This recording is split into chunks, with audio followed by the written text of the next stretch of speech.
Hello there, Hi, Adam. Good afternoon to you. and good evening to you. How have you been? I'm happy right now because uh, it's the awarding of Metro Manila Film Fest 2020. Oh So yes, and how is Suarez, the healing priest, been doing? we just won one award, the cultural award. Nice one, Uh, um, congratulations. yeah, but the awarding is still ongoing. So yeah, congratulations to all of the filmmakers who made Suarez the Healing Priest, all the cast and crew. Congratulations! I'm very ecstatic right now. I'm very happy. Actually, my wife is watching it in the other computer. So yeah, I'm really happy. We had 9 nominations. So Cool. we just won the cultural award. So yeah, I hope the next projects we have a lot more next projects to Oh, come. definitely. Yeah, fingers crossed. Are you up for other awards as well? Come again? Are you up for other awards? Is Yeah, Suarez we have 9 nominations. So we nice? are nominated for I think best editor, cinematography, production design, original scoring, uh, best actor, best supporting actor, and best actress. Then the cultural award. Then I think best picture. So there's 9 awards all in all. How many award categories are there in total? Because that's a lot. There's a lot actually. Right. There, because what they did. That's why that's a surprise for me when I was watching Suarez. There was a student short film first before the actual movie. So Yeah. I said, "Hey, this is not the movie because there was no like what do I call this? No opening sequence or anything. It just went straight to the movie." I said, Okay. I didn't see this in my script." So I was looking at the script again. Said, it's not there. So maybe direct Joven changed something. Then all of a sudden, it's actually a lot different from the story. So in the end, the the title of the film was it it showed the title of the film. Said, "Oh, Right. it's a short film." So I was surprised. Ah. So yeah, and there's a short film, student short film. Actually, there's a lot Right. from sound design, from scoring up to the higher. And the good thing about this is now there's less commercials than before, because before when you watch it in TV, you'll wait for how many hours just to to see the winners. But now Right. it's instantaneous, because it's virtual. So there's that the hosts and the judges are in their houses, Yeah. and the winners are in their houses also. They giving the speech in their house. So yeah, it's quite uh, refreshing in a different way. It's an awards night, but everything's happening like what we're doing right now. Is Yeah. Yeah. everything's are happening at home. So even it's a Zoom. You can see it's a Zoom because sometimes the judge will forget to unmute herself. Oh, So yeah, the got it. host will say, "Please unmute yourself." So yeah, it's a fresh new take of the traditional thing what we do before. So Yeah. everything. This is the first time that Metro Manila Film Fest is streaming online via upstream.ph. So yeah, me and my family watch it last this 25th Christmas Day. Right. Yeah. So yeah, and the sad part is even though it's all already available to all the people, some people still pirate the movies. Mm. So it's very sad. And they That's what happens really once it's online. Because yes, there's been a lot of people worrying about that when it comes to some of the Hollywood movies like Wonder Woman coming out on HBO Max. yes, People yes. are people were concerned about that at the time, saying, "Well, it's going to go immediately to pirate," you know. Yes. But even that's been around for as long as I can remember. Really, just tape trades and whatnot. It's just It sad happens, 'cause- really. Yeah, it's just sad because we filmmakers put a lot of effort in doing Yeah. all the stuff, and yeah, please don't support piracy No. because it hurts us a lot in a way. I mean, the film industry and art in general has Yes. always had that stigma of, you know, people not taking it seriously. It doesn't help that you're struggling to get enough money, you know, Exactly. in a business sense anyway, to then have it taken away through pirating and add salts to the wound, I guess. Yes, But, exactly. but And I'm sure, especially with this pandemic, a lot of our in our industry around the world, yeah, we did we were hit hard with it with the pandemic. We stopped shooting, we stopped the production, everything. So yeah, it's very sad that people still are because it's cheap already. It's 250 pesos, $10 if it's outside the Philippines, which I US think is dollars. £8 in the Yeah. UK, if I had to guess. So it's very sad because it's very cheap compared to if you're going to a movie house and if you pay 250 per head.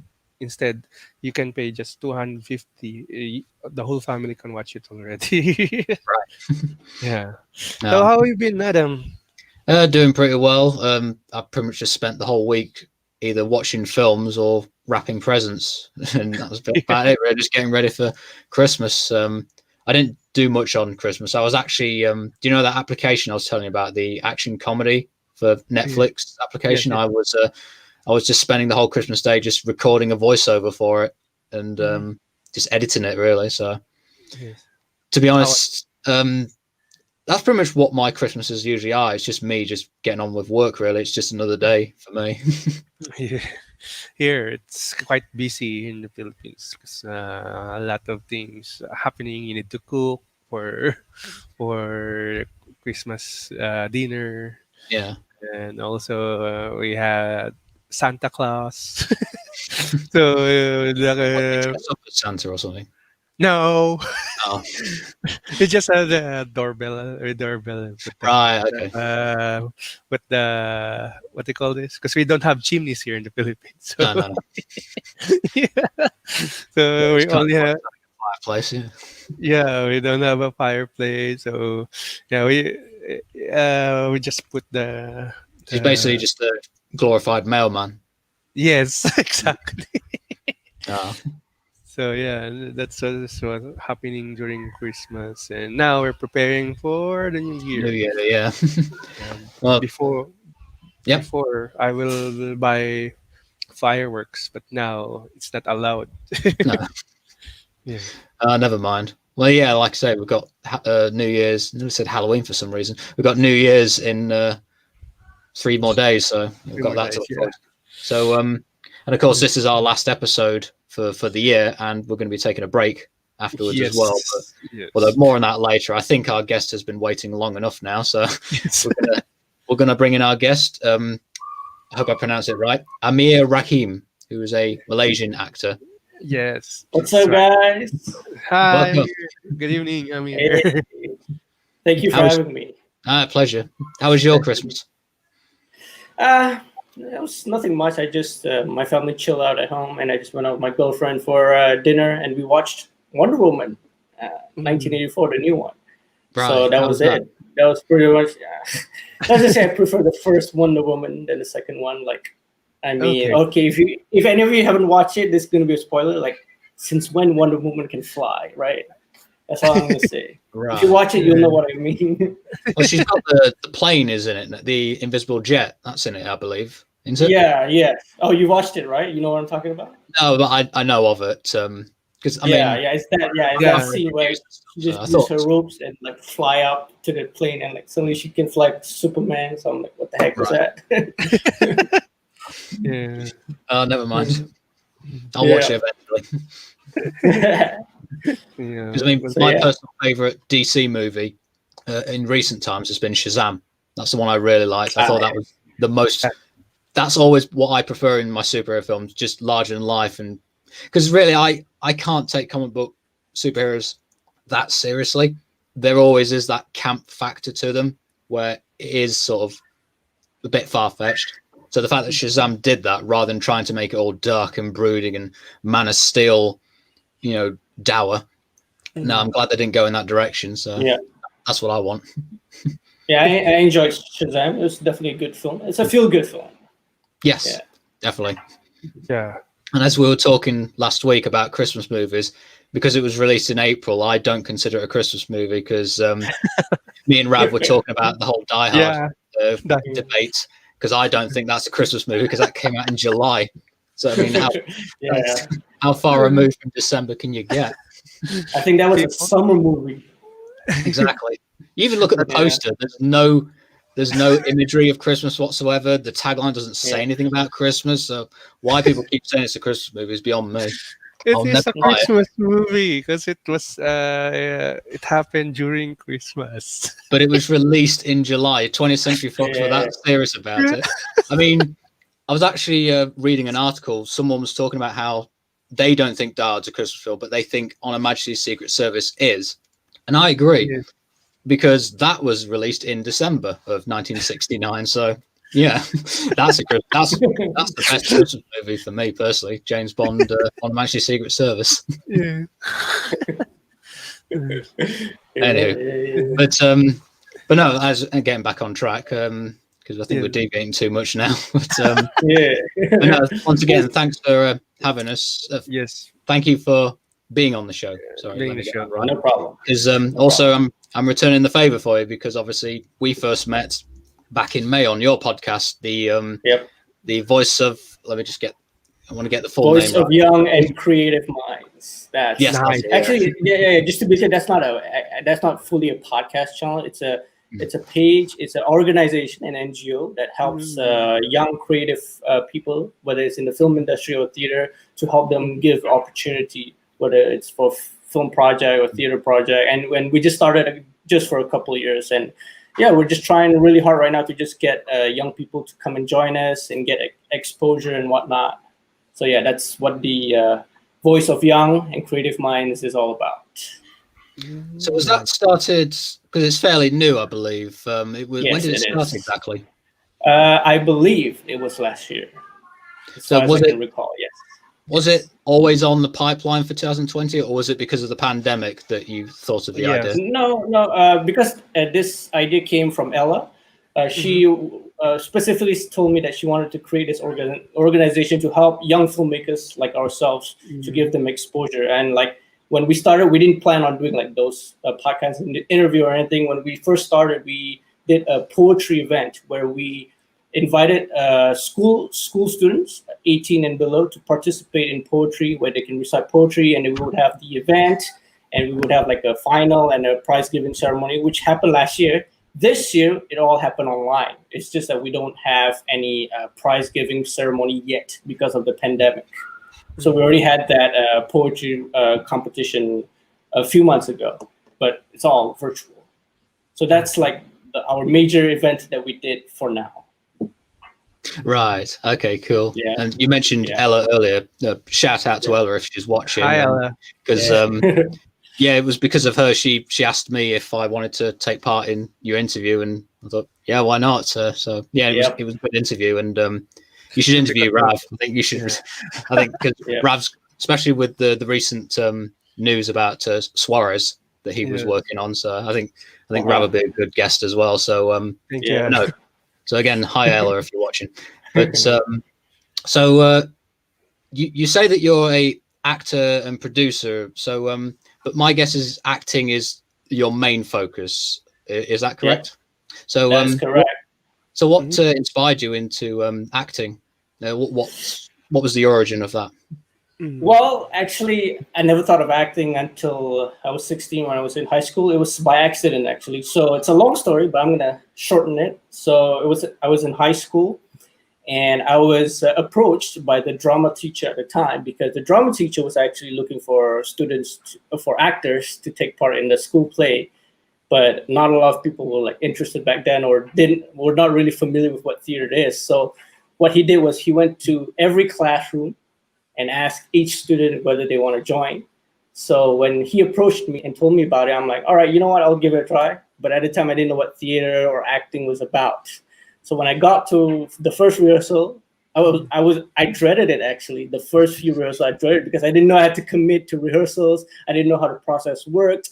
And the rehearsal time was clashing with my practice because I was playing football for my school at the time. So it was during the tryouts. So I was juggling between going to football or like, going to theater and stuff. So long story short, it wasn't a smooth sailing ride at first because I kept arguing with the drama teacher that, I wanted to like do football halfway and do theater, whatever. And she would insist that I have to commit fully to rehearsals. So I was like really dreaded it. And then when it comes to the first show, the night of the show, the moment I step on the stage, that's when everything changed. Like I suddenly felt the aura of, performing, and like I feel like suddenly there's like a positive vibe of energy of doing theater. So ever since that moment, I took part in every school play. I gave up, playing football in school. So I took theater until I graduated, and then I moved on. Like I went to college, I started performing arts. And then I studied filmmaking in Australia for a year. Yeah, I learned the basic fundamentals about filmmaking, directing, editing, script writing, everything, except for producing. I never actually learned producing. And then I went on to focus more on acting in New York Film Academy in Los Angeles. And and ever since then, I've just been focusing on acting and acting. It's only recently that I started considering to produce, mainly because being an actor alone is not easy, and like waiting for people to give you jobs it's not a good feeling. So I decided, you know what, why not I just produce my own shorts or YouTube or whatever, as long as I can get out there and showcase my talent. So that's the only reason why I want to do producing. Otherwise, if I was offered back-to-back acting jobs, I wouldn't even consider producing. So well, you kind of answered my next question, because I was going to ask, is producing are you doing producing on the same level as acting, or is it just a secondary thing for your personal projects? You've already answered the question, so I don't blame you. Secondary, I don't blame you. But if producing can earn me a lot of money, then I might consider making it the first thing in the future. Whatever is high priority. Yeah, of course. But I agree. I'm similar really, because I don't really. I have done producing, but it's not really a career I would want to be in, really. I prefer to write the scripts, but producing is not easy. I have friends who are a producer. I've seen them like being depressed and suffering. I'm like, shit. I respect producers. I respect producers because they can handle a lot of pressure. But me personally, I don't think I can be at their level. Sorry, go on. I helped in producing some short film and some TV shows also. I think 3 TV shows already. So it's very hard, especially the pressure and a lot of things happening. If there's a problem. You'll face it. You need to face it. So it's very difficult. I know. Even for a short film, producing is tough. Like I produced a couple of shorts, but man, it gives me a lot of headache doing it. I said the same thing about directing as well. Even directing short films, I don't enjoy it whatsoever. I get splitting headaches and overcomplicating things because I'm thinking, how am I going to shoot this shot in relation to the next shot? I really should just be focusing on that shot, not exactly. Stuff, but I get all jumbled up, and so I'll write the script and give it to Rav. He can direct it. I don't care. So you mentioned the New York Film Academy. My guess is the second video we were just watching, like with the woman in the hospital bed. My guess is that was in LA. Yes, that was in LA, and that particular clip you saw was for my scene study. Well, not scene study class. It was for I can't remember what class it was, but what our exercise was, we were supposed to choose a TV show, and we were supposed to like reshoot a scene. So the one that you see right now is actually from Grey's Anatomy. So we use a Grey's Anatomy episode, and we choose which characters we want to play, and we shoot it. So it was fun. enjoyed that. Yeah, that's very similar actually to because me and Rav actually studied at the same university in San Francisco, although not at the same time. I was before him, and I left America when he arrived. But it sounds very similar, Rav, to the directing actors class. What show was that? Was it 6 Feet Under? Yes, 6 Feet Under. That was like directing class 2. I didn't take that class, though. Yeah. I heard about it.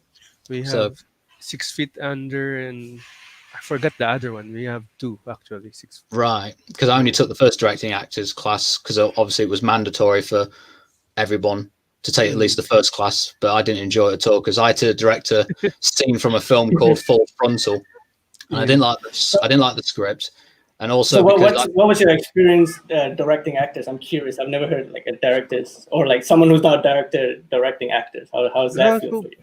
You need to cast the scene, so you need to find the actor and the actors in it, and you will reshoot it. You shouldn't watch the films, the series, so that you can make it. You won't be influenced. Yeah, it won't be influenced, and you will make it as your own. So the professor will check if you got everything. You have the establishing shot, you have the over the shoulder, back and forth, and how will you shoot this? What I did I had a scene where it was in a funeral. So what I did is go for single camera, so everything is happening. It's like Jason Bourne style in a way in a funeral. So and the professor loves it because it's a different take on it's a drama, but it's a different take. So the camera action was very shaky, tense, because the scene is where the main actor is what they call this? Is a junkie. So he's been shooting some heroin and said, "You're in a funeral," and he's like jittery. So I designed it like the camera is also jittery to be in that actor's state. Yeah. So that's how we do it in a way, and how just same as yours. There's a pre-given scene already, so the script is already done, but you just need to make it on your own. So this is my scene. So Whereas I never got to do it. Like I said, I did a film called Full Frontal because it was irritating because the class I had, everybody in the class had to do that one script. So as a result, some of us were doing the same scenes. But I heard from other people that had different teachers, they got to choose whatever film they wanted. So I was very envious of that because one, I didn't like the script we were working on, and because we weren't allowed to watch the film, we had to just stick to the script. But I did actually see the clip, the film of the scene I was doing, and it was so much better because in the film they actually took out a certain segment of the scene because they just got on with the main plot. But because it was the script, I had to do the entire scene, and I had because I didn't like the teacher as well. I thought she was very very pretentious and just miserable. Well, I won't go into expletives, but I didn't like her at all. I understand. I got you. But people that had that same class with me know my feelings because I gave a very scathing review because obviously at the end of the semester we had to do a review, and I just said I did not like her at all. She was not very helpful at all, and I wasn't the only one that thought that way. But anyway, I digress. Yeah. But free speech. Okay. Yeah, and as a result, like I said, I just wasn't a fan of that class, and I just got on with it. I just did the bare minimum. But that's what happens sometimes if you're a director and you're given a script you're not enthusiastic about, and if you have no choice but to direct it, you can sometimes do a bad job as a result. So it all depends on the material. I think it's a shame when directors are forced into directing a script. So I kind of sympathize with them in that regard, but it's a shame that you can't get someone who actually likes the material. Yes. I feel it. Yeah. Oh, well. Amir, how many years have you been you stayed in the US?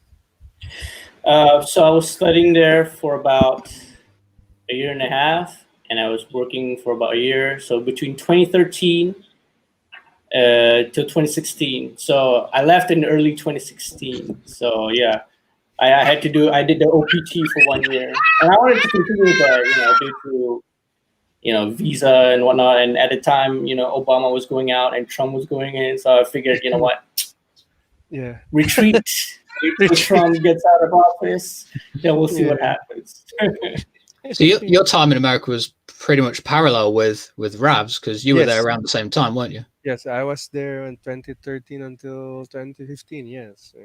Yeah. Whereas I was we were just in different cities. Yeah. Whereas I was 2011 to 13. Oh yeah. All right. But I was going to go to New York Film Academy, but in New York itself, I did do my research with them. But to be honest, they weren't very. The person who I rang wasn't very forthcoming with information. I kind of got maybe I just called the wrong person. I just got bad luck there. I just had a very bad vibe. The LA office. And then when I called Academy of Art, the person on the phone was like so friendly and bubbly, and just wanted to give me all. Maybe they were desperate to bring me in or something. I don't know. But they were like yes, here's all the information. Come, and I was there within 6 months. Actually, it's the same experience for me too. When they called me actually when I was working at that time. Then it was a long distance call. I said, "Hey, we saw your inquiry about the school. So do you want to?" And I was surprised because it's around nighttime here in the Philippines, and it was around morning in San Francisco. So said, wow. Then they really called me, and that's why it kept me interested. I said, "Oh, I want to go to the school." Yeah. So go ahead, Adam. Now I was going to say, I'm going to go full circle with this question, because when me and Rav started this show back in October, sorry. One of our goals was to discuss like culture exchanges and how we've experienced stuff from my perspective as a Brit, and from Rav's perspective as a Filipino, how when we went to America, etc., how we adapted to the cultural shock and things like that. But obviously you've been to America and Australia. How are things from your perspective? Well, I was definitely culture shocked, not in terms of the culture itself, but the way the film industry works. Now, I've only briefly been in Australia for a year, and I never actually got a chance to work there, so I can't speak for Australia. But for LA, there's plenty of difference between LA and Malaysia, because even though LA or US in general, it's a big market, and like everybody who goes to LA wants to be an actor, director, filmmaker, whatever, but at least over there are ample of opportunities. You can find opportunities everywhere, and the environment itself is just not say breathtaking, but overwhelming at first, because I remember the first time I went to a diner in LA, and like everybody around me was just into filmmaking. Like the person next to me was, on a typewriter writing a script, and then the person on my left, there was a group of people discussing casting, and then in front of me there was like an agent on the phone, things like that I don't get here in Malaysia. Like I miss that kind of environment. That kind of environment really makes me want to, make films and get involved even more. And here's just, opportunities are very scarce here for some reason. I don't know why. I mean, there is an industry here, but it's really small compared to LA, obviously. And also the way they work and stuff, it's organized, and their unions are much more proper and looked after. So that's some of the culture shock that I've experienced after LA. So cool. I mean, would you consider going back to America that's my question. to further your career? Ever since I came back to Malaysia, I've been nonstop thinking about going back to LA. You can ask my friends, even my girlfriends. Like some of them, like whenever I talk about LA, my girlfriend especially, she really gets annoyed by it and like just trying to get me to stop. But that because the reason why I always keep saying LA is because I want to manifest it. I want to like law of attraction thing. I want it to come to me. I want to just put it out there. But it's not easy, obviously. I mean, I've been trying to do like work on international projects for me to get there. Because I remember, because before I left LA, I remember going to an immigration lawyer, and one of the requirements for me to get an artist visa. There's for me to get involved in projects that are at least selected for film festivals in recognized film festival like Sundance, Cannes, Berlinale, and all those stuff. So I haven't been involved in any projects that have gone there yet. So I've been consistently looking to go there. I mean, the closest thing to an international project that I did before was 2 years ago on a British TV show called Strike Back. But I only got a small role there, but I was proud. It was nice. And they actually came to Malaysia and shot here. And when I was on set there, it reminded me of everything about LA, the way they set up the stuff, the way they film it. And, it was a wonderful few days for me on set there. So, yeah. Oh, I forgot what I was going to say. Oh yeah, you mentioned like Cannes and Berlinale and whatnot. I mean, I've been to both those festivals a couple of times. Have you been to any of the big film festivals, like the American Film Market or something, or no, I have not. I have not, unfortunately. And even when I was in LA, I only did manage to go to the Holy Shorts in Hollywood because at the time it was new. The Holy Shorts. Holy Shorts. Yeah, I've seen that on the Film Freeway a couple of times. Yeah, apparently it's an Academy qualifying festival, but at the time when I went, it was just starting out, so it wasn't that big yet. So that was like my first ever festival experience. And also LIFA, Los Angeles International Film Festival Awards, because one of my friends had a short film there and he won a short film there. So that was another experience that I had, but that's about it. I've never had a chance to go any of the big ones yet. Right. Yeah. It's quite adventure LA. So I never experienced that because Adam and I were in San Francisco. So, but once in a while I'll go to LA and I can feel the vibe actually. And me also, I really want to go there to LA to do stuff. But one of our friend Jack Perez always tells me, "Hey, be a big fish in a small pond." Big fish in a small pond. So, and I take it because once you're in LA, all of us are all filmmakers. So you cannot stood up from the rest. So, and you're amongst the sharks as well. It's there's a lot more with more experience and things like that. Yeah, but I mean, I've only been to LA once. It was during the 2012 spring break. Sorry, I was on a road trip through the entire West Coast, but I only got to be in LA for about 3 hours. So I got on the Walk of Fame, and that was it really. And I walked as close as I could to the Hollywood sign, but I haven't really spent long enough in LA. I'd love to go back, but obviously can't right now. But I want to get some film projects underway, and then I'll go over there.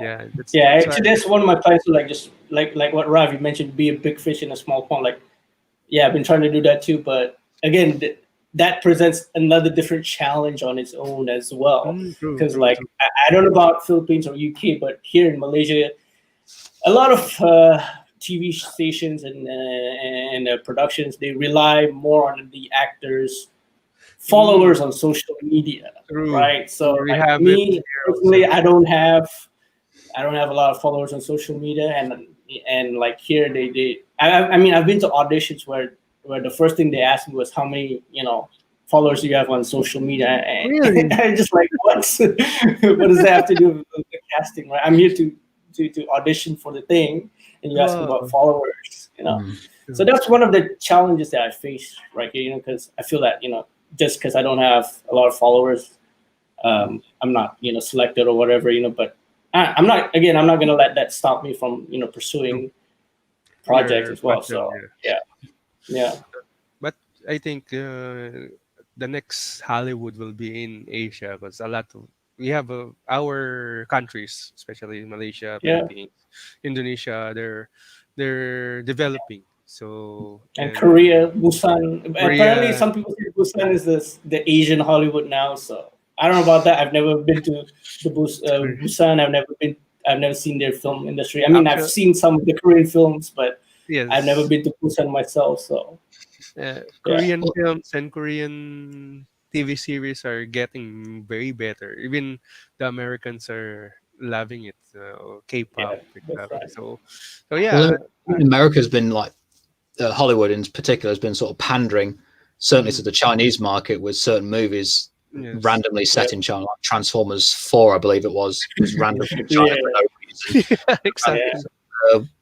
Was it Age of Ultron? That was in China as well, I believe, wasn't it? No. Yeah, I think so. One of the latest, the one they were at the Great Wall, the robots at the Great Wall. So I think it's only a matter of time. Certainly, if other Asian countries start booming, film industry, Hollywood goes to them as well. Well, actually, Marco Polo actually was shot in Malaysia. Like I found that out.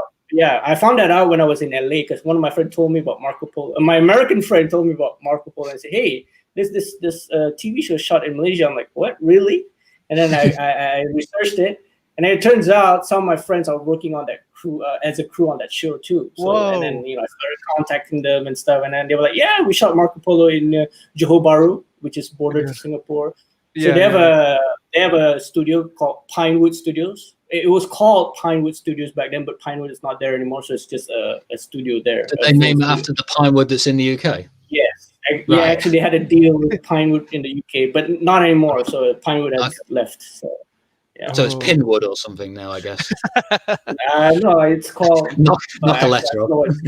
It's nothing to do with Pinewood or Pinwood or whatever. But it's still there. The studio is still there. Some before COVID happens, there were some filmmakers who shot there as well. So Cool. Actually, crazy. What they call this? The Crazy Rich Asians are shot in Singapore. Yes, actually, they shot in Singapore and Malaysia as well. Fun fact: I saw it on YouTube. The director was talking on a show. Actually, the house. If you remember the house where Ken Jeong, the scene where Ken Jeong is in his house, there was actually a house in Malaysia. Actually, there's a lot. Even Bloodshot was shot in Malaysia, in Kuala Lumpur. And also Strike Back, the British TV show that I mentioned. They shot it fully in Malaysia for season 7. So So, what show was that? I didn't catch that. Strike Back. Oh, Strike Back. Okay, I remember. Season 7. Yeah. So maybe in the following years, it's gonna be those productions will go to our countries and with our experience in Hollywood filmmaking, they might hire us also in a way. Wow, that's the hope right there. I mean, if they come to our country, they would have to hire local people. Yes, exactly. Local people who knows how they work. So that's the thing. That's what we're planning to also. Adam and I were planning to maybe in the future, and maybe we can shoot there in Malaysia also. It's, no problem. You can just call me or Ella when you come to Malaysia. And, can work something out. Right on, Because we're just 3 hours ride from here, from airplane ride. Everything. If you knew to say. 10 hours for me. I think my flight to the Philippines was it'd be longer actually, because I remember my flight one way to the Philippines was 13 hours, but on my way back it was 14 hours. So I think it's about the same time from UK to Malaysia. It's about that same time, 12, 13. Right. Because I remember flying to the UK is about 12, 13 hours.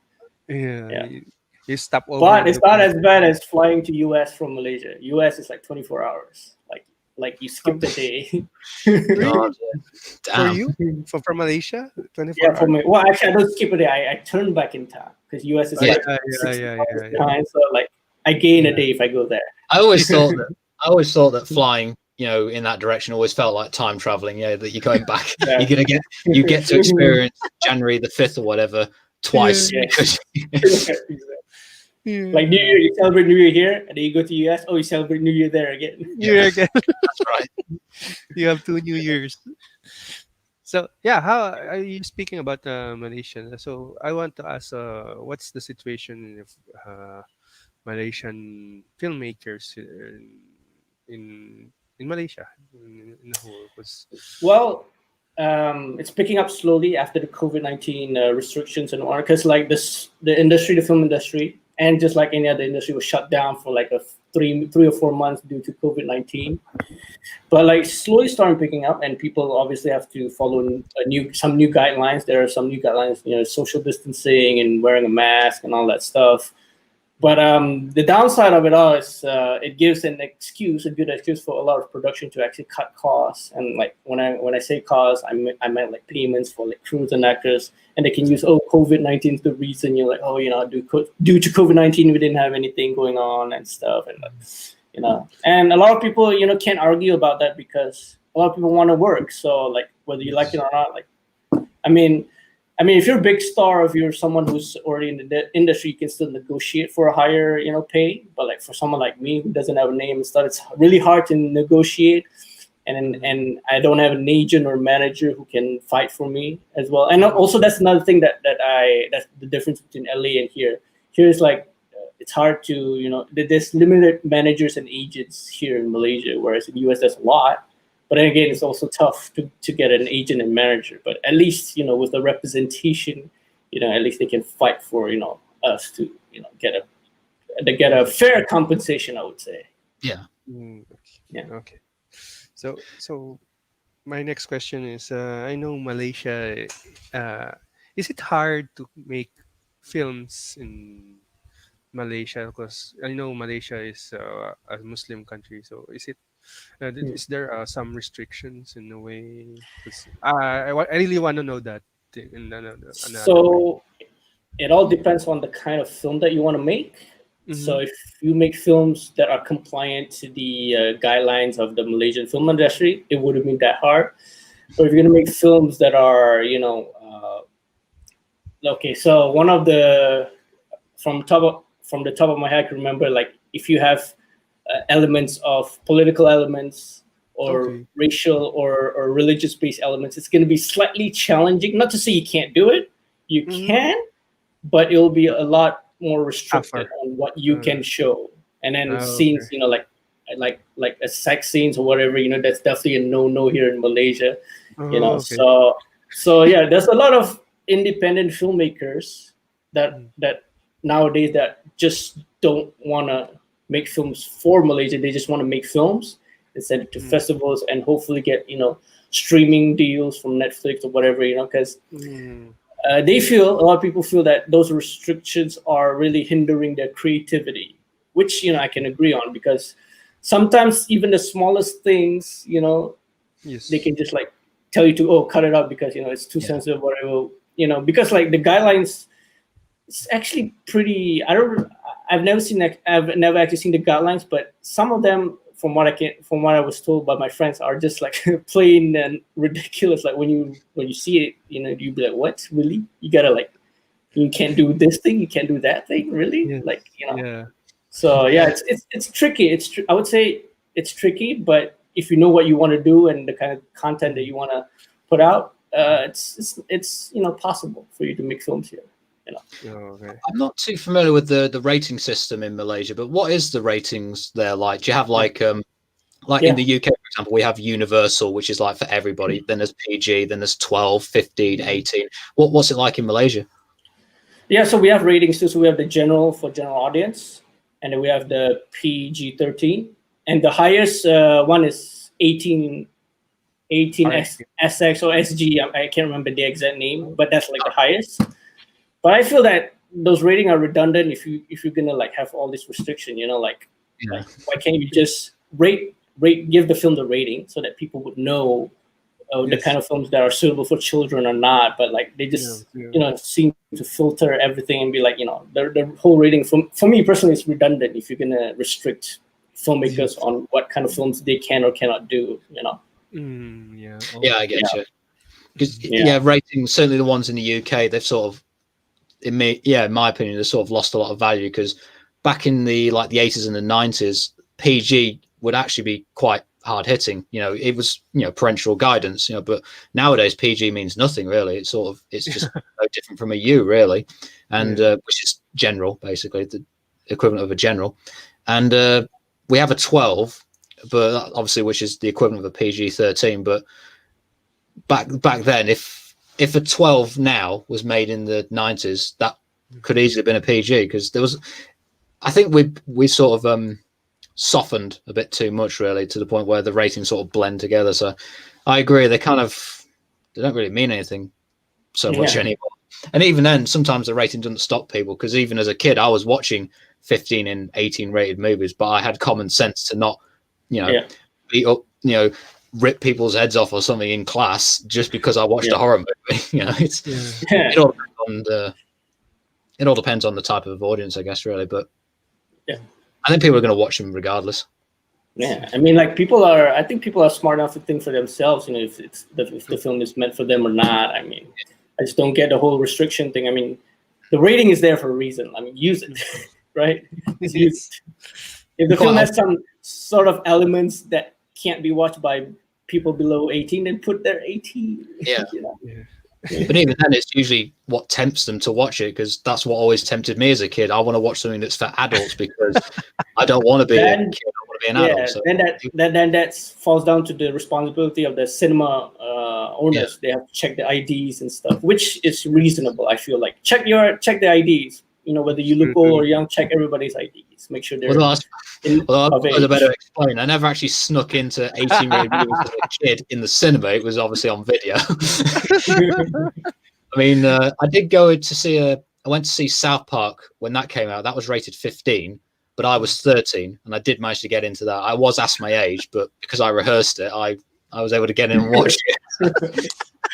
But that's how you started acting, huh? Oh yeah. I was convincing. So Michelle Yao is Malaysian. So yes, Michelle Yao is Malaysian. So are you planning to go in that direction with Michelle Yao? I know she started with, I think, action kung fu, and now she's transferred to drama and more on serious roles. So are you? Do you see yourself like going in the step of Michelle Yao or anything? Well, yeah, certainly. Michelle Yeoh for me is one of the Malaysian actors that I inspire to be. And looking at her journey, she started here for a while, but then she eventually got to Hong Kong. That's where her career is mostly established, and then from Hong Kong went to Hollywood and stuff. But yeah, that's the kind of thing like I want. That's the path I want to go to. So like, if going to LA directly, it's not going to be as easy. Maybe I'll go somewhere else. Maybe go to other parts of Asia, maybe, and then go to Europe and try my luck in Europe or whatever. Whatever it is, as long as I get international projects and projects that shoots outside of Malaysia. Because I want to gain experience too. I want to meet new people as well and make more connections and eventually, end up in LA. So that's the path definitely I would want to take. But obviously I'm gonna have a slightly different path than Michelle Yeoh, but she's certainly like an inspiration that I can refer to. Yeah, because she's one of the prominent Malaysian actors that in the world, right? Michelle Yeoh. At first we thought she's Hong Kongese, but we were surprised that she's a Malaysian. Wow, yeah, she is. Yeah, and now Henry Golding is up there too with her. Although I'm not entirely sure if Henry Golding is fully Malaysian or not, because he's half British, half Malaysian. So I don't know which side he would choose, to recognize. So yeah, it's a hybrid. So that's why I really want to. One of the reason why Adam and I started PinoyChap, because to showcase the talents of Filipinos and Asians in particular, and filmmakers, because there's a lot of stories we can tell, even in Malaysian culture and Filipino, Singapore. There's a lot of stories that haven't been told in Western cinemas or movies. This is one reason we started PinoyChap, to showcase everything, like you, Amir. So I'm happy that you are in this. You grace our presence. Yes. Oh. Yeah, I'm glad. Adam, thanks for inviting me. I'm glad. Like I said, I want to meet new people all the time. So I'm glad to have met you, Ralph. And even though it's virtual. Hopefully, we can get to meet in person someday in the future, in the near future, perhaps. And I'm just excited to be on this show, you guys. So thank you for having me. It's pretty much all three of us have never met in person because me and Rav, we've known each other for 3 years now, and even when I was in the Philippines, I didn't know him at the time, so it's all been on the computer. In front of the computer on a webcam, and we just call each other. So but we, even though it's we had a band, Adam and I, we exchange ideas. So I taught him some of what the Tagalog and overview of the Philippine culture. Because also here, Amir, to tell you also that Filipinos, there's a lot of Filipinos around the world, especially in Malaysia. There's a lot of Filipinos working in Malaysia. That's why I went to Kuching. What's the plant power? It's the plant there in Kuching. We went there with my mother. There's a project, a Malaysian project there. There's a lot of Filipino workers. So there's a lot of Filipino in the Borneo side, Sarawak and Sabah. I have Filipino friends in KL as well. So I have a friend who got married to a Malaysian. I think 3 weeks ago. Right? So KL is very. That's why the stories that I'm planning to create is for all the Filipinos, all the Asians who. Like us, you Amir, you went to Australia, US, and discover new culture. So I wanna share that to the how we see it. You and I, Adam, see it because like a lot of Filipinos who just didn't go out of the country, they have just this short-sighted sort of focus. Tunnel vision. That's the word. So not like us, we saw the culture, especially in Hollywood. There's a lot. The culture is big and different, multicultural. So working with different people, and different religions. So that story I want to share in the whole world, because now we're living in a global era, not like in the 90s or 80s that you just stay in one country and you will prosper. But now with the possibility of pen pals at best, really. Well, technically this is considered like pen pals now, virtual pen pals. You write letters, right? You have to wait several weeks or whatever for it to arrive. If it arrives. So like what Adam's telling, that Transformers wants to Asian itself, like Bloodshot is shot in Malaysia, and KL, Crazy Asians, Rich Asians are shot in Singapore. So there's a lot of things that I think our Southeast Asia is the future, and in this we want to ride that, Amir. Well, I think the future of filmmaking is everywhere. Like, you don't have to be in one spot anymore. You can literally shoot everywhere, even virtually. Like, there's a film that came out during quarantine where they just shot like virtually. Like, I can't remember what the film is called. Yeah, like this. Like, literally, the film is like this. You know? It's a Zoom call. Are you referring to Host, a horror film? I think so. I think that's what it's called. I did watch that because I'm a member of BIFA, the British Independent Film Awards, and it was entered into that, so we watched it and I voted for it and whatnot. I think it was entirely on a Zoom call, basically. For about just under an hour, I think the film was, if I remember rightly. It was basically the runtime of a Zoom call. Now because on Zoom you have like a time limit if you haven't got the full service. So they did the entire film within that time limit. So it was a very interesting gimmick that they achieved. So anything's possible, really. And the fact that you can make films, on a phone, and make it look convincing. Everything is possible now than before. Exactly. So we just need to collaborate, and then everyone will put in place. Participate. So Yeah, anything's possible now. Oh yeah.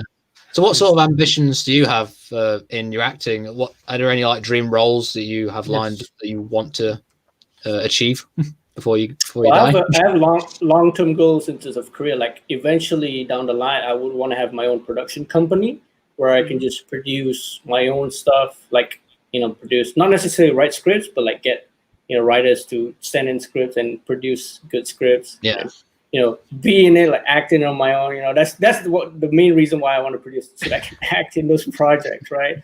So that's the ultimate goal. I want to have my own production company and stuff. But the immediate goal, Tom Cruise, actually. Vin Diesel, The Rock, the old stuff.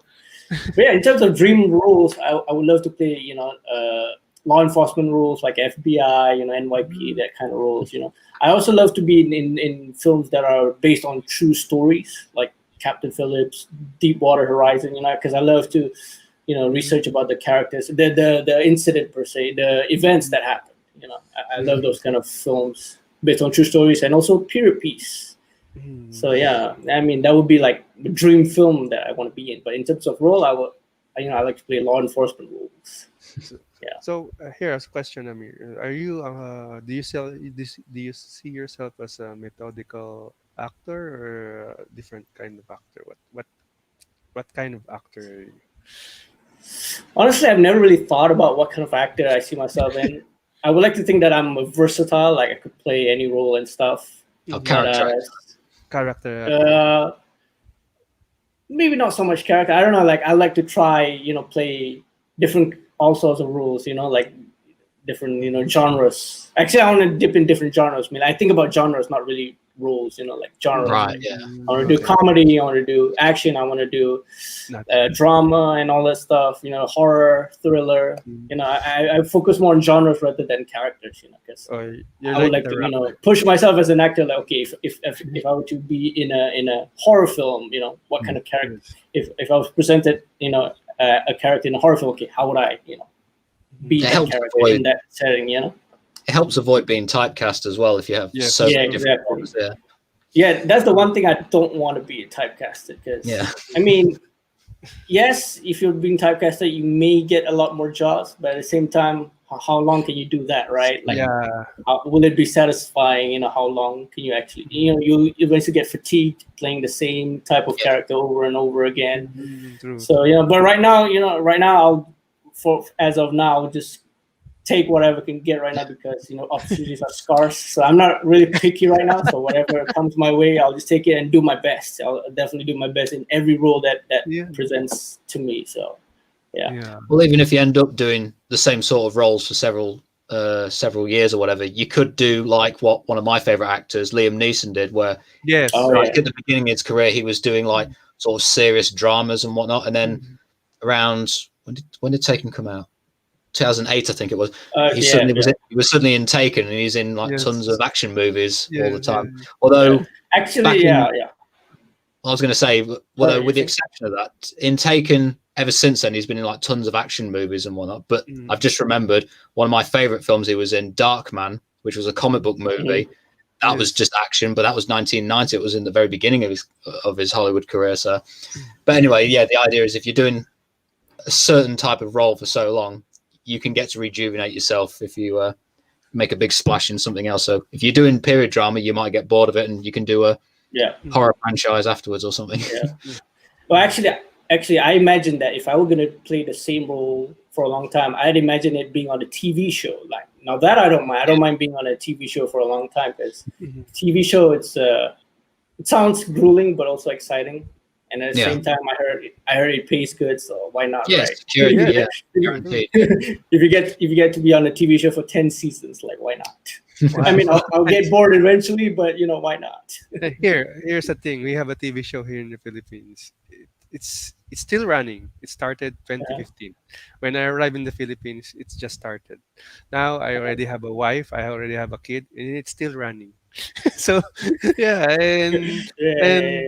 and it's about a policeman. It's provinciano. So the lead actor is a policeman. So he fought the president. He fought the scalawags, everything. So wow, I said and never ending. So because the rating is good and the sponsors are there, people are still and one That's the key. People want to watch it. That's why. yes That's yes. why. And one thing, Yeah. a clever thing what they did, they incorporated the Mhm. products inside Mhm. the Product series. placement. Yeah, like when Yep. there's a scene that early morning he drinks Nescafe like that. Like Yeah.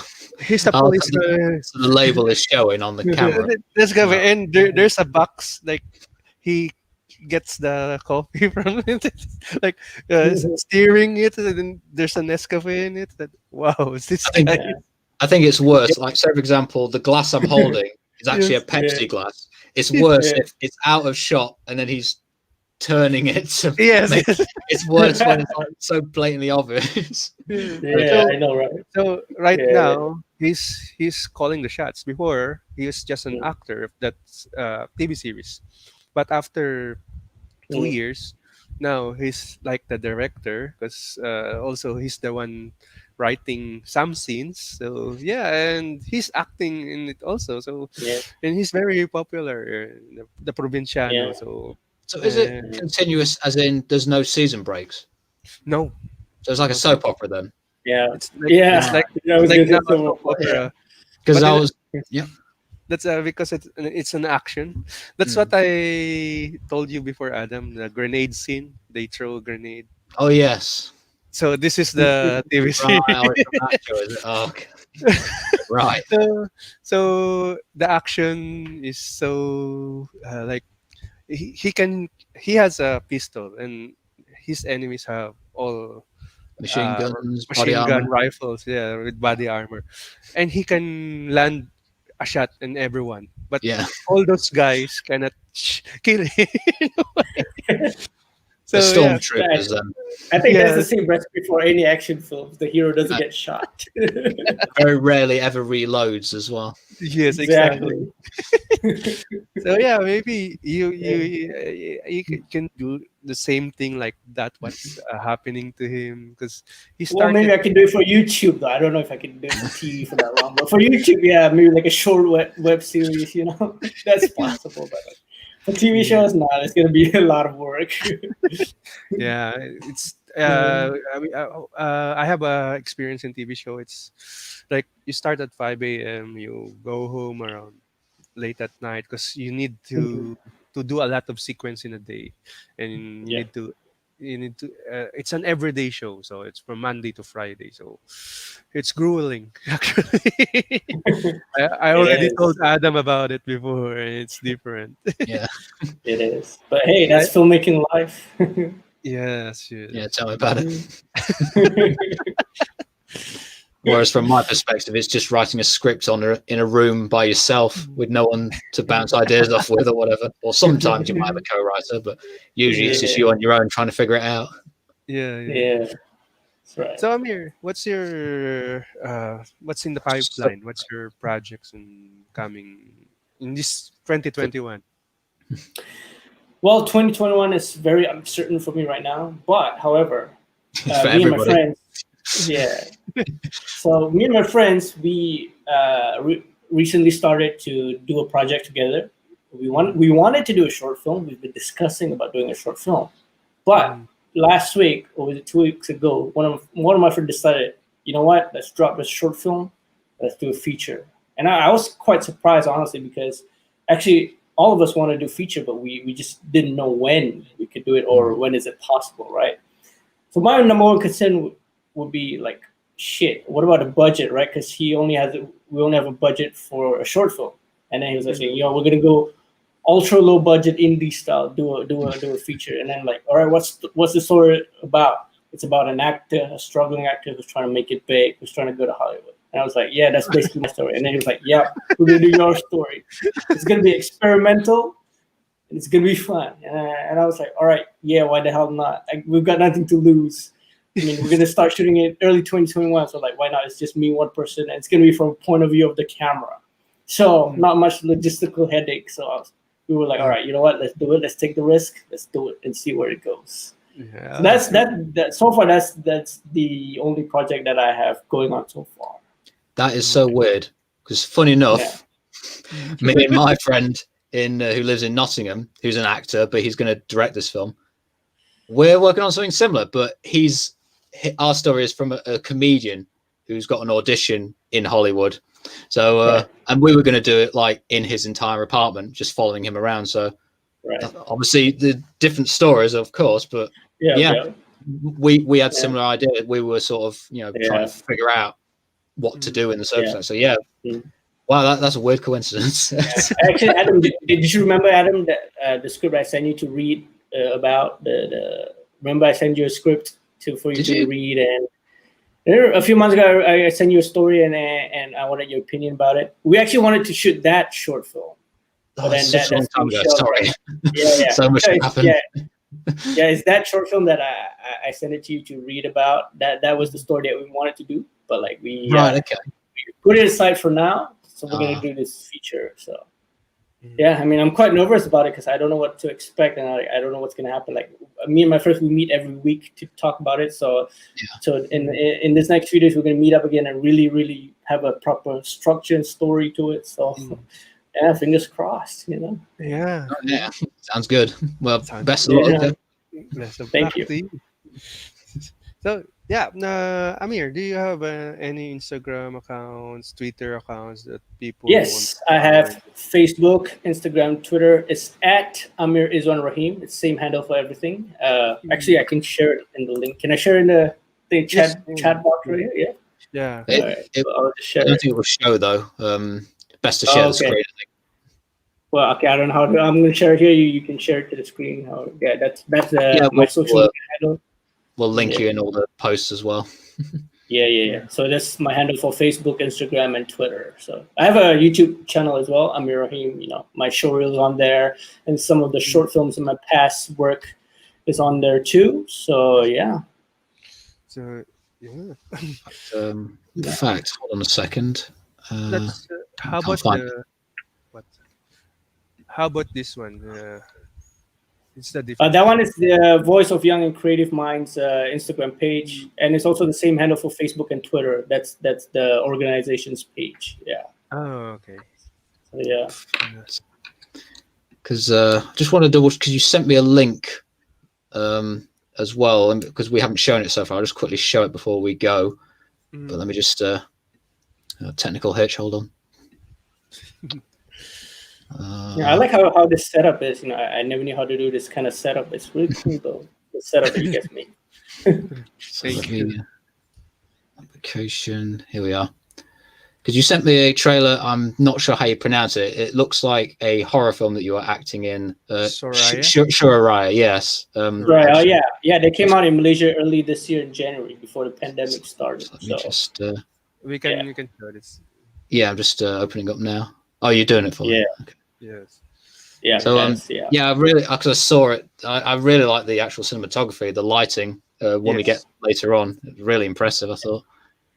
Yeah, but unfortunately, it's only available in Malaysia right now. I don't know what's the producer's plan to show it in overseas. Yeah. So actually, the same production that I worked with, I worked on another film with them. It's called Temenggur. It's on Amazon Prime. It's available in UK and US. So Adam, you can, if you have Amazon Prime, you can watch that film. Temenggur. Temenggur is actually my first feature film that I did.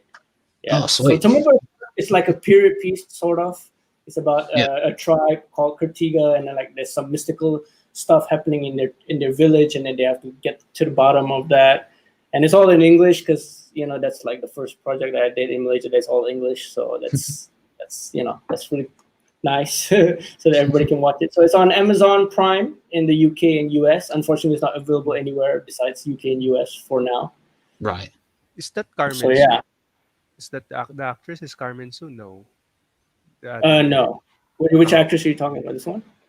Yeah, that's one. I thought it's Carmen Su. Nice. She's quite popular here in the Philippines. Yeah, no, that's not her. So Soraya is actually the second film that I shot with this production, but it's the first to be released in theaters.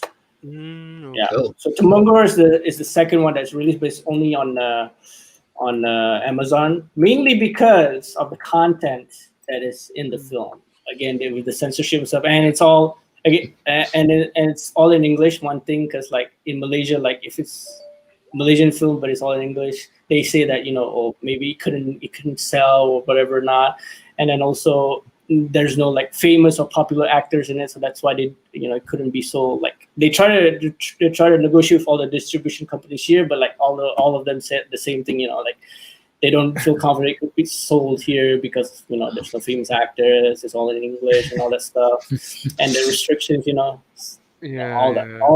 that jazz, so that's why it's on Amazon Prime, which I think is better because if you have an account and if you live in UK and US, then you can watch it.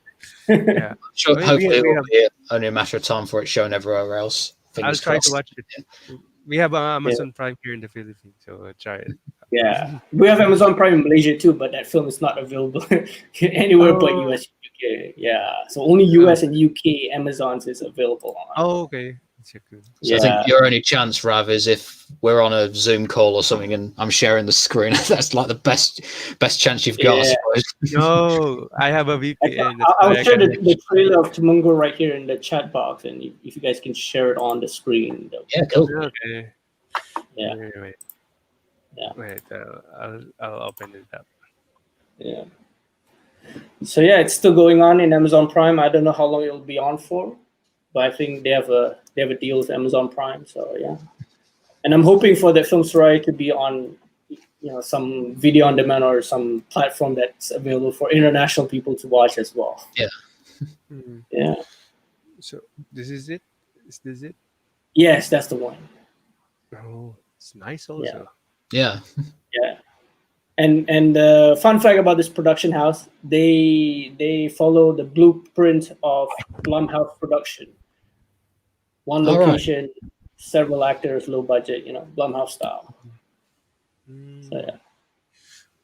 This was shot. And I think, this was in Malaysia. This was on an island in the state of Perak, which is a northern state in Malaysia. Yeah. Oh, and we actually, and all the actors and the crew actually stayed at the island, and we were basically camping for 2 weeks. Yeah, the shoot duration was 2 weeks. Okay.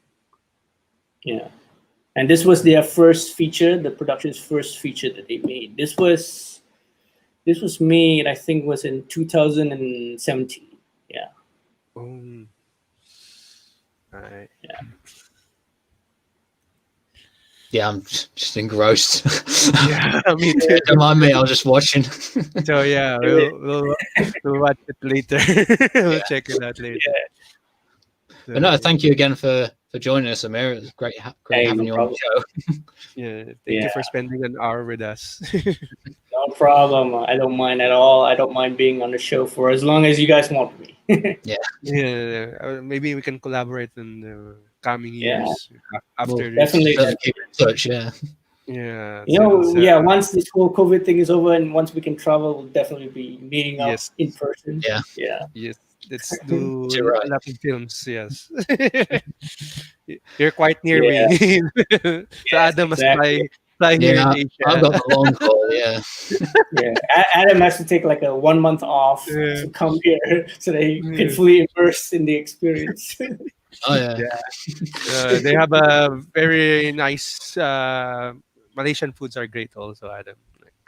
I don't think I've tried any Malaysian food, so I'll look forward to it definitely. Yeah. If you can eat spicy food, then you're in for a treat. I love spicy food. Yeah, I'm. All right, that's good. I'm used to like eating Indian food and Mexican food, so yeah. If it's spicier than them, bring it on. Yeah. All right. I'll hold you to it. Yeah, I'll probably regret that. Probably, desperate for water afterwards or something. Yeah. But no, I'm up for a challenge. It sounds good to me. So awesome. Yeah. Well, have a again. Thanks for taking part, and have a happy New Year as well. Happy New Year. Happy New Year. Take care. Stay safe. Yeah. Stay safe. And you too. See ya. All right. Good night and good afternoon. Yes.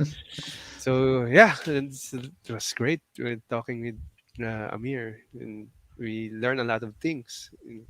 Definitely, and again from a different perspective as far as because we've not had anybody from Australia, so even though he said it was his time there was brief. So that was interesting to have someone talk about the tiny little island down at the bottom of the globe. But it's but not also so tiny.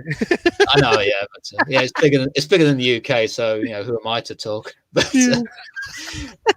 oh, never mind. Bad choice of words. Anyway, so and also the fact that like us, he studied in America, but obviously a different university. So because but yeah, like as you said as well, we both were going to go to New York Film Academy, but he went though. We changed our minds. Yes, like Amir is his English is quite good for Malaysian. Definitely, and he's using American English because I know in Malaysia they're using British English, but no, he's using American English. Oh yeah, it's great.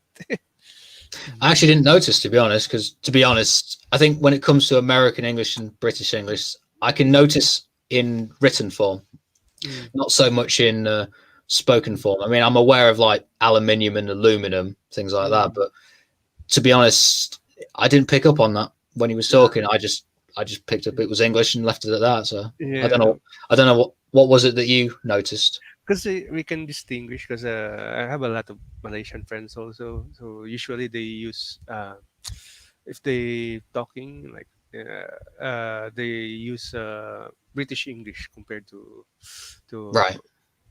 American English. And the way he talk was in American. So in a lot of ways, like when he didn't say lorry or truck, but okay, right. and lift and elevator. So in a way, that's one thing that you can distinguish American in, and also the line in the queue. So it's oh yeah, fair enough. No, I didn't pick up on that, to be honest, but oh well. Like I said, I notice it in written form rather than spoken form. The difference with British and American English. Oh well. Yeah. Never mind. So yeah, it was guys, it was a great season. So it's a great year. We started 12 weeks ago now. Yeah. So it's a nice number to end on. Yeah. Well, it wasn't planned though. Wasn't planned to end. But obviously circumstances we need to take a break to sort out, in your case, work and things like that. So, yeah. And also our new endeavor, Adam. Yes, so that's true. So you need to focus on that. But I'm sure we'll come back, even if it's we'll keep you up to date for sure when we know what's happening. But yes, because there were some other guests that we had lined up as well, which we'll have to postpone. But they understand, so they're okay to wait a little bit longer. Yeah. So watch out for our next season. News for our next season. So we will improve PinoyChap more, and how we will moving forward with it. And I hope the next time we will collaborate a lot more talented people and show you their craft, their talents, and showcase it here in PinoyChap. But thank you everyone for watching, liking our page and commenting now and then, and we've really appreciated it, so thank you for joining us. Merry Christmas and a Happy New Year. Yes, and good luck with 2021. Okay, Take care. Take care.